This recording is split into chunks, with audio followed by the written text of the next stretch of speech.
Deus tem planos para cumprir em nossas vidas. Essa é a mensagem de toda a Bíblia e é isso mesmo que estamos estudando aqui no Encontro com a Palavra, escrito pelo pastor Dick Woodward e narrado pelo pastor Edson Bruno. Fique atento a mais um programa que o Ministério Cooperativo Internacional leva a você.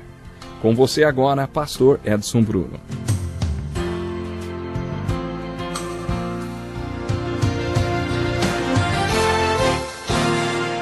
Olá, seja muito bem-vindo a mais um Encontro com a Palavra. Nesta série de estudos nós estamos abordando cada versículo da Bíblia. Agora estamos estudando a carta de Paulo aos Romanos. Acompanhe conosco mais esse estudo. No último programa comentamos o capítulo 8 de Romanos e o que significa andar na carne. Você sabe o que é andar na carne? Para começar, andar na carne é andar sem Deus e sem a ajuda dele. Afinal, você precisa de Deus?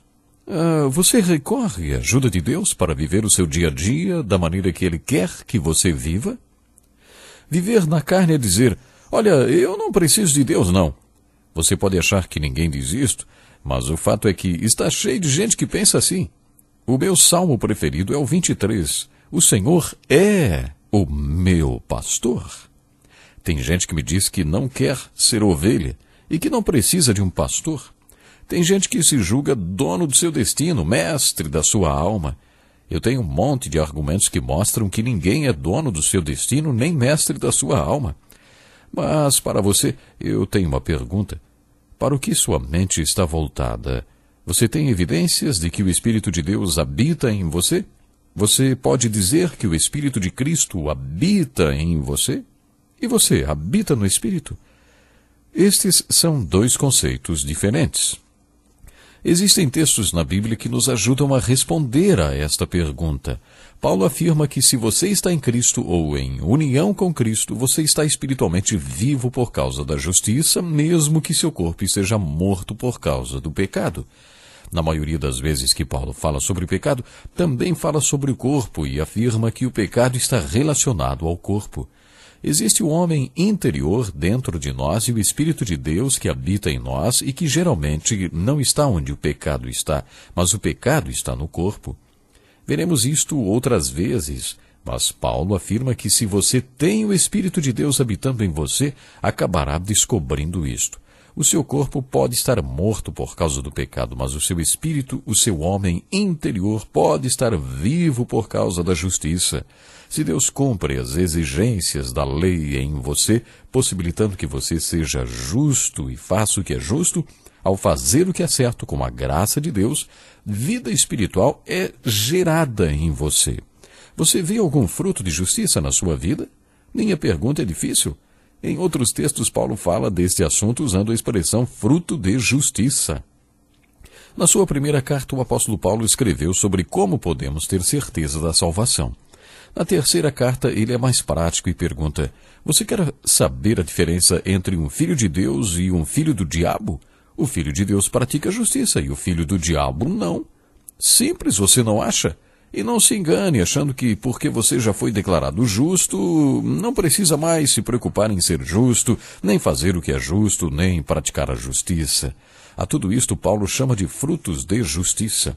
Você vê esse tipo de evidência na sua vida? Há evidências do fruto do Espírito na sua vida? De acordo com o apóstolo Paulo, o fruto do Espírito é amor, alegria, paz, paciência, amabilidade, bondade, fidelidade, mansidão e domínio próprio. Você tem estas 9 virtudes na sua vida? Você vê na sua vida evidências de justificação ou santificação ou de que será glorificado? Creio que nesse trecho da carta Paulo começa a dar indicações do que ele pensava dos seus leitores que viviam em Roma. Observe primeiramente que ele os chama de irmãos. Ele diz assim, portanto, irmãos, estamos em dívida não para com a carne, para vivermos sujeitos a ela. Este era um tratamento que Paulo reserva para os crentes. Esta ideia de que somos todos irmãos porque Deus é Pai de todos, para dizer a verdade, não acho que seja sustentada pela Bíblia. No primeiro capítulo do Evangelho de João, Jesus afirmou que veio para que tivéssemos o poder de sermos chamados de filhos de Deus. Se todos nós já fôssemos filhos de Deus, Jesus não precisaria ter vindo ao mundo. Paulo era muito criterioso no uso deste tratamento irmãos. Ele usou irmãos para aqueles que estavam vivendo todas estas coisas relatadas na carta. Ele também usa muito o pronome pessoal nós, indicando que aqueles para quem ele estava escrevendo eram espirituais. Agora, preste atenção no que ele escreveu no final desta seção da carta. Portanto, irmãos, estamos em dívida, não para com a carne, para vivermos sujeitos a ela. Pois se vocês viverem de acordo com a carne, morrerão.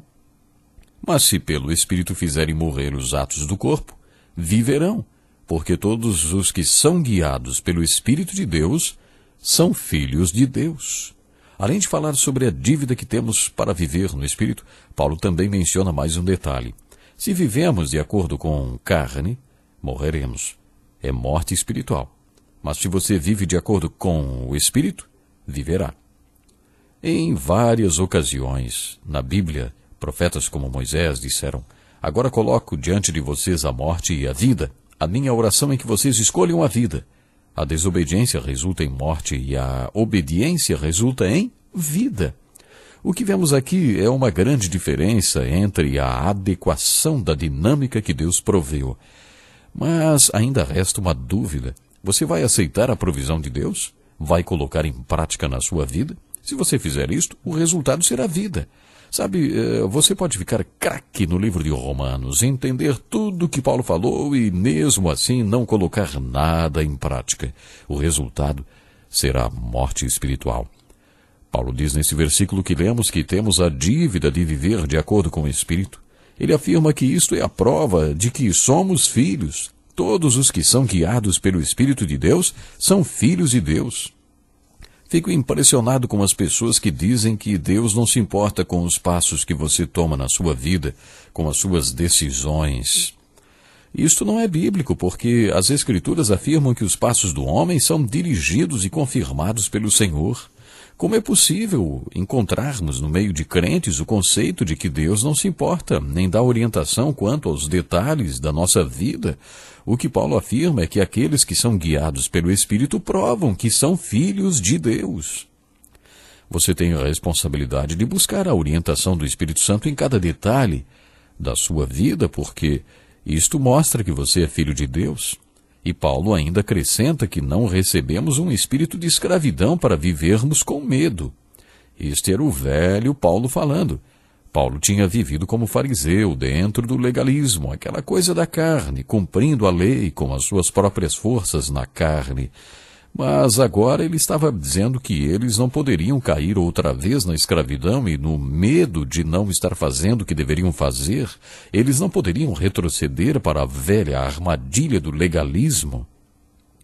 A partir daí, Paulo apresenta um conceito muito bonito. Preste atenção no que ele disse. Pois vocês não receberam um espírito que os escravize para novamente temerem, mas receberam o Espírito que os adota como filhos, por meio do qual clamamos, Abba, Pai. Eu já falei isto, mas quero que vocês entendam que os leitores de Paulo já tinham tido uma experiência espiritual e por isso sabiam sobre o que é que Paulo estava falando. E você sabe, meu ouvinte, ele disse: vocês receberam o Espírito que os adota como filhos, por meio do qual clamamos, Abba, Pai. E mais uma vez ele usa o pronome nós clamamos. Abba em aramaico é a mesma coisa que papai. Paulo estava tentando fazê-los perceber o que isso significa. Quando clamamos a Deus, o próprio Espírito de Deus testifica com o nosso espírito que somos filhos de Deus. Se somos filhos, então somos herdeiros. Na cultura romana, a adoção era uma coisa muito séria. O pai romano tinha controle absoluto sobre seus filhos, quer dizer, podia enforcar, bater, atirar, deserdar, e ninguém fazia nada. E se ele não estivesse satisfeito com o seu filho natural, poderia adotar alguém que o agradasse. Para isso, bastava que houvesse 7 testemunhas e tudo ficaria oficializado pela lei romana.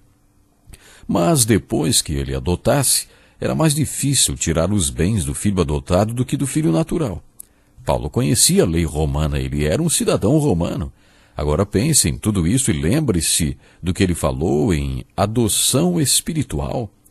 Talvez ele estivesse falando com gentios, porque os judeus eram filhos naturais. Ele fala mais sobre isto no capítulo 11. O gentio era o filho adotado e ele estava dizendo: vocês são adotados e são herdeiros. O filho adotado era herdeiro de tudo que o pai adotivo tinha, como se fosse seu filho primogênito. Paulo também falou um pouco sobre isto e acrescentou: se somos filhos, então somos herdeiros, herdeiros de Deus e co-herdeiros com Cristo. Quer dizer, somos herdeiros de tudo que Jesus tem. Tudo que Jesus merecer, nós também merecemos. Puxa, hein, isto é demais! Mas aí tem mais uma coisa. Se de fato participamos dos seus sofrimentos, para que também participemos da sua glória. Ele lança mais um pensamento ao mencionar os sofrimentos atuais.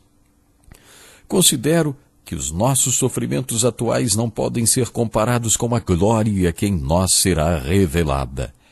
A perseguição em Roma já havia começado. Pedro, em suas 2 cartas, quis preparar os cristãos para a perseguição que tinha começado em Roma e que ia se espalhar para outras províncias. Pedro usa a palavra sofrimento 14 vezes em suas cartas no final do Novo Testamento. Não há dúvida de que aqueles cristãos estavam sofrendo, e Paulo lança esta informação de que eles estavam sofrendo por causa da identificação que tinham com Cristo, mas aí ele avisa que o sofrimento que eles estavam passando não poderia ser comparado à glória que nos será revelada. E isto o leva a iniciar um outro assunto, que para mim é uma das coisas mais maravilhosas que ele escreveu. Veremos o que é nesta segunda metade do capítulo 8. Ouça o que Paulo escreveu. Considero que os nossos sofrimentos atuais não podem ser comparados com a glória que em nós será revelada. A natureza criada aguarda com grande expectativa que os filhos de Deus sejam revelados. Pois ela foi submetida à inutilidade não pela sua própria escolha, mas por causa da vontade daquele que a sujeitou, na esperança de que a própria natureza criada será libertada da escravidão, da decadência em que se encontra, recebendo a gloriosa liberdade dos filhos de Deus. Sabemos que toda a natureza criada geme até agora, como em dores de parto. E não só isso, mas nós mesmos, que temos os primeiros frutos do Espírito, gememos interiormente, esperando ansiosamente nossa adoção como filhos, a redenção do nosso corpo. Pois nessa esperança fomos salvos. Mas esperança que se vê não é esperança. Quem espera por aquilo que está vendo? Mas se esperamos o que ainda não vemos, aguardamo-lo pacientemente. Não é lindo isto? A Bíblia é tão maravilhosa, não é verdade?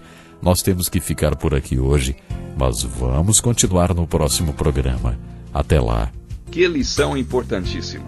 Obrigado, pastor Edson Bruno. Prezado ouvinte, coloque em prática o que você ouviu aqui. Sem dúvida, sua vida será grandemente abençoada. Este é um estudo escrito pelo Dr. Dick Woodward, na voz do pastor Edson Bruno. Escreva-nos e solicite o material. Nosso endereço é Encontro com a Palavra, Caixa Postal 2011, CEP 89201-970, Joinville, Santa Catarina. Até o nosso próximo Encontro com a Palavra.